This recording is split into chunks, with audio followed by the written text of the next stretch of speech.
শুধু কলা দিয়ে পান্তা ভাত এরকমও খাইছি। স্কুলের টিচাররা বা স্টাফ এরা আমাকে সায়েন্স নিতে দিবে না। 1 মাস প্রতিদিন 200 জনের বাজার একা একা করতাম। বিপদে যখন পড়ে মানুষ, খুবই হেল্প করার মানুষ কম পাওয়া যায়। Survival for the fittest. কেউ লেগে থাকলে ওটাতে সাকসেসফুল হবেই।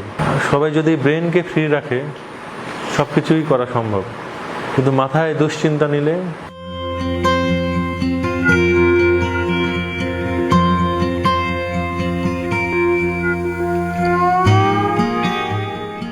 যখন 4 বছর বয়স, তখন আমার বাবা আর মায়ের মধ্যে একটা দূরত্ব তৈরি হয়। তখন থেকে আমি আমার মায়ের সাথেই থাকি। তো ওই সময় থেকেই আমার মা নিজেই বাবা এবং মায়ের দায়িত্ব একসাথে পালন করে। সো ওই সময় অনেক একটা মাইজারেবল লাইফ কাটতেছিল। দেখা গেছে একবেলা রান্না করে 3 বেলায় খাইতাম। এমনও হয়েছে শুধু কলা দিয়ে পান্তা ভাত এরকমও খাইছি, এরকমও দিন গেছে। আবার অন্যের বাসায় ছোট পাতিলগুলো আছে, ওইগুলোতে ভাত রেখে ভর্তা দিয়ে কোনো মতে খাইছি। আমার পরিবারে 4 জন ছিল, তার মধ্যে আমি যখন 1-2-এ পড়ি তখন আমার বোন ভাই এদের বিয়ে শাদী সবার হয়ে গেছে, সবাই আলাদা থাকতো। তখন শুধু আমি আর আমার মাই থাকতাম। প্রাইমারি জীবনটা এইভাবে গেল। এরপরে রেজাল্ট ভালো করতেছিলাম, প্রাইমারিতে টপারই ছিলাম। আর আমাদের জীবনটা চলছে মেনলি লোনের উপরে। লোনের উপরে লোন টোন করে আমরা চলছি। আর ওই সময় একটা মুরগির খামারও আমরা দিছিলাম। তো মুরগির খামারটা ভালো চলতেছিল অনেক। এর মধ্যে কিছু নতুন যারা আমাদের দেখা দেখি মুরগি ব্যবসায় লাগছিল, শত্রুতা করে বিষ দেয় মুরগিতে। এবার অনেক লস হয়। এমনিতেই তো কঠিন জীবন ছিল, এর মধ্যে আবার লস। তখন আমরা আর মুরগির ব্যবসা চালু করতে পারি না। হাই স্কুলে যখন গেলাম তখন তো প্রাইমারিতে বৃত্তি পাইছিলাম। বৃত্তি পাওয়ার পরে কিছু টাকা ওইখান থেকে পাইতাম। টিচাররাও অনেকে, কেউ কম টাকা নিত, আবার অনেকে ফ্রিও পড়াইতো। আমার শিক্ষকদেরকে ধন্যবাদ আর কি। এরপরে আমিও কিছু যখন 8-9-এ উঠি তখন টিউশনই করাইতাম, ওই ছোটোবেলায় ক্লাস 4-5দের পড়াইতাম। ক্লাস 8-এ থাকতে আমি 5-6 এদেরকে পড়াইতাম। যখন ভর্তি হইতে যাব হাই স্কুলে, স্কুলের টিচাররা বা স্টাফ এরা আমাকে সায়েন্স নিতে দিবে না। অর্থনৈতিক অবস্থা খারাপ, আমি সায়েন্সে কন্টিনিউ করতে পারবো কিনা, সায়েন্সের খরচ আপনার মা চালাইতে পারবে না। এরপরে আমার মা বলছে দরকার হইলে বাড়িঘর সব বিক্রি করে দিবে, তারপরে সায়েন্সে আমাকে পড়তে। যাই হোক, আমার মাকে অনেক কৃতজ্ঞতা জানাইতে হয়। তো আমি রিস্ক নিলাম। এসএসসিতে আলহামদুলিল্লাহ গোল্ডেন A+ আসছিল। এরপরে তখন আবার বাধা, আমি রাজশাহী সিটি কলেজে চান্স হয়। মানুষজন আমাকে রাজশাহী সিটি কলেজে যাইতে দিবে না। তখন একই কথা যে টাকা পয়সা নাই, রাজশাহী থেকে কীভাবে পড়বো। কেউ কেউ বলে রাজশাহী গেলে খারাপ হয়ে যাবে। তো এরপরে আমার মা তো সবার কথা ইগনোর করে আমাকে রাজশাহী সিটি কলেজেতেই ভর্তি করাইলো। তা অন্যান্য ছেলে মেয়েদের থেকে আমি অনেক খরচ কম নিতাম। অন্য ছেলে মেয়ে 8,000-9,000 টাকা নিত ওই সময়, আমি শুধু 4,500-5,000 টাকার মতো নিতাম এবং অনেক কম আসতাম। কারণ যাওয়া আসা করলে তো আমার ভাড়া লাগবে, ওই টাকাও আমার সেভ করতে হবে। আমি দেখা যায় তো এখান থেকে এখানে রাজশাহী তাও 3 মাস 4 মাস পর পর আসতাম। পরে আমাদের বাড়ি ছিল একটা ইটের বাড়ি 4 শতক জমির উপরে, ওইটা 3,20,000 টাকা দিয়ে বিক্রি করে দেয় আমার মা। বিক্রি করে আমার পেছনেই প্রায় 1,80,000 টাকা খরচ করে। আমার তখন মনে হতো আমার কাজ পড়া, বা আমি স্কুলে ফার্স্ট ছিলাম, আমি প্রতিবারই ফার্স্টই হব, এরকম চিন্তা ছিল। এবং অন্য কোনো কিছুই ভাবি নাই, বা এক্সট্রা যে চিন্তা করে টেনশন, আমার এরকম কোনো টেনশন আসেনি। এবং এটাই হয়তো আমার জন্য সুবিধা হয়েছে। এরপরে মেডিকেল কলেজে চান্স পাওয়ার পরে ওইখানে যাওয়ার পরে টিউশনই করাইছি, হোস্টেলে ম্যানেজারই করছি। এমনও গেছে যে 1 মাস প্রতিদিন 200 জনের বাজার একা একা করতাম। এর বিনিময়ে 1 মাসের খাবার ফ্রি পাওয়া যাইতো আর কি। তো এই জন্যে ম্যানেজারই করতাম।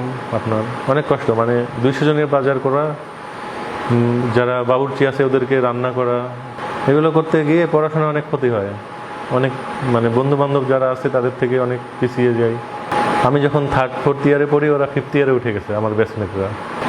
এরপরে আমি 1 বছরের মধ্যে ওইগুলো কাভার করে আবার আমার ব্যাচমেটদের সাথেই পাশ করে গেছি। মানে ওই 1 বছর আমি টেবিলেই থাকতাম, বিকালে একটু ফুটবল খেলতাম, এই আর কি। এরপরে আপনার ইন্টার্নিতে ঢুকলাম, তখন একটু অর্থনৈতিক মানে যে চাপ এটা একটু কমলো, কারণ ইন্টার্নিতে তখন 15,000 টাকা বেতন দিত। ওই 15,000 টাকা 2-1টা টিউশন করাইলে মোটামুটি আসতো। তো এইটা আপনার আমি কিছু সেভ করছিলাম টাকা করে, ইন্টার্নি শেষ হবার পরেই ঢাকায় চলে আসি। আমি এসে BCS এর কোচিংয়ে ভর্তি হয়ে যাই। কোচিংয়ের ফাঁকে ঢাকাতেও NICU, বাচ্চাদের যেটা ICU, এখানে আমি মেডিকেল অফিসার হিসেবে জয়েন করি। ওইখানে সপ্তাহে 2 দিন 24 ঘন্টা টানা ডিউটি করতাম। বেশি না, 18-20 হাজার টাকা আসতো, অনেক কম টাকা দেয় ওরা নতুন ডাক্তারদেরকে। ওই পড়ার খরচটা হয়তো বাকি দিন আমরা পড়তাম আর কি। আমি এবং আমার কিছু বন্ধু এইভাবেই পড়াশোনা করছি।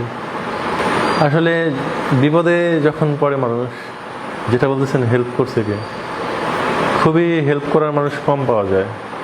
অর্থনৈতিকভাবে ওইরকম সাহায্য আমাকে জীবনে মানে কোথাও থেকেই পাই নাই। হ্যাঁ, ভর্তির সময় আমার চাচা মানে কিছু টাকা দিয়েছিল, আর আমাদের সিনিয়র কিছু ভাইরা আছে মেডিকেল কলেজের, হঠাৎ কোনো প্রয়োজন পড়লে কিছু মানে সাহায্য করতো আর কি। এইটুকুই বলতে মানে সাহায্য, বড় ধরনের কোনো সাহায্য মানে কোথাও থেকে কখনো পাইনি। আমি মাঝে মাঝে ভেঙে পড়তাম আর কি, যে ভাবতাম পারবো না, হয়তো এত টাকা লোন হচ্ছে, এগুলো কিভাবে কি করব। তো তখন আমার মা বলতো যে 5 বছরে না হলে 10 বছরে পাস করবা, তো পাস তো করবাই, এত টেনশন কিছু। মানে খুবই মেন্টাল সাপোর্ট। আমার ছোটোবেলা থেকে আমার মা কখনো বলে নাই পড়তে বসো। আমার যখন ভালো লাগছে আমি তখনই পড়ছি, কখনো রেজাল্টের জন্য চাপ দেয় নাই যে ভালো রেজাল্ট করতেই হবে। আমার মানে আমি এইচএসসির সময় এসএসসির সময় ইয়ারকি করে বলতাম যে ফেল করবো, আমি ভালো পরীক্ষা হয় নাই। তখন বলতে ফেল করলে সমস্যা নেই, ডিগ্রি তো অন্তত পাস করা যাবে। মানে এত মেন্টাল সাপোর্ট আমার মা আমাকে দিয়েছে।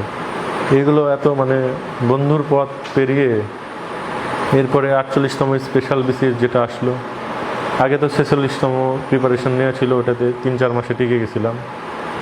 তো এই 48 আসার পরে অনেক সুবিধা হয় আর কি। তখন আপনার 48এও টিকে যাই, জয়েন করতে অনেক ডিলে হচ্ছিল। এদিকে পকেটে টাকা নেই, বা জবেও তো জয়েন করি নাই, কোথাও টাকা নেই। ঢাকায় যেটা ওটাও তো আর করা যাচ্ছে না, যেহেতু সরকারিতে হয়ে গেছে অবস্থা। মানে যে জয়েন করার পরে মানসিক শান্তিটা আসছে, এটাই হয়েছে আর কি। কিন্তু মানে একটু চাপ আছেই, সারা জীবনে যে লোনগুলো এগুলো এখন জমা হয়েছে। আপনারা দোয়া করবেন যেন এগুলো পরিশোধ করতে পারি, এবং আমার যেই কাজ মানুষের সেবা করা, সেটা যেন করতে পারি। এবং আমি এই যে BCS-এ জয়েন করে আসার পরে এখন পর্যন্ত আমি কোনো চেম্বার করি না, কিছু করি না।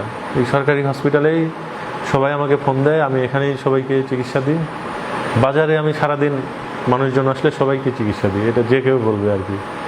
মানে আমাদের এলাকার মানুষ, আমি তাদের কাছে তো আমার মনে হয় যে টাকা পয়সা আমি নিতে পারবো না। আর সব আমি দেখছি তো গরিব মানুষ সবাই, আর তারা দোয়া করছে জন্য আমি এখানে আসছি, এবং মেন্টালি অনেক সাপোর্ট দিছে। আমি এই জন্যে আমার মাও বলছে আর কি, যে কারো কাছে মানে কোনো অর্থনৈতিক কিছু সুবিধা নেওয়া যাবে না। আয়রন লেডি হয়তো উপাধি পায় নাই বলা যায় একরকম, কারণ উনি স্বামী ছাড়া আজকে প্রায় দীর্ঘ 24 বছর এই যে আমার পিছনে এত পরিশ্রম দিছে সব কিছু ছেড়ে। এটা মানে একটা অবর্ণনীয়, মানে কল্পনা করা যায় না। আমার মাকে কখনো মানে কনফেস করি নাই, এখন কনফেস করতেছি। মানে তার জন্য আমি এই জায়গায় আসছি এবং অনেক কৃতজ্ঞ। আমি মনে করি একটা কথা আছে ডারউইনের, সার্ভাইভাল ফর দ্য ফিটেস্ট। হ্যাঁ, আপনি যদি চেষ্টা করেন, লেগে থাকেন, তরুণ বয়সে বিশেষ করে 16 বছর থেকে 25 বছর পর্যন্ত কেউ লেগে থাকলে ওটাতে সাকসেসফুল হবেই, বুঝতে পারছেন? কিন্তু মনে প্রাণে লেগে থাকতে হবে, বিশ্বাস রাখতে হবে। পরিশ্রমের সাথে বিশ্বাসটাও জরুরি। এবং যেই অর্থনৈতিক সমস্যা বা পারিবারিক, এগুলো কোনো বিষয় না। আমি এগুলো কখনোই মনে করি মাথায় নিই নাই। সবাই যদি ব্রেনকে ফ্রি রাখে সব কিছুই করা সম্ভব, কিন্তু মাথায় দুশ্চিন্তা নিলে মানে কোনো কিছুই করা যায় না, ওটা বাধা দেয় আর কি, মানুষকে মোটিভেশন হারায় যায়। তো আমি সবাইকে বলবো যে কনফিডেন্স রাখতে হবে, আমি পারবো, এইটুকু মনে করলেই সবসময় সব কিছু করা সম্ভব।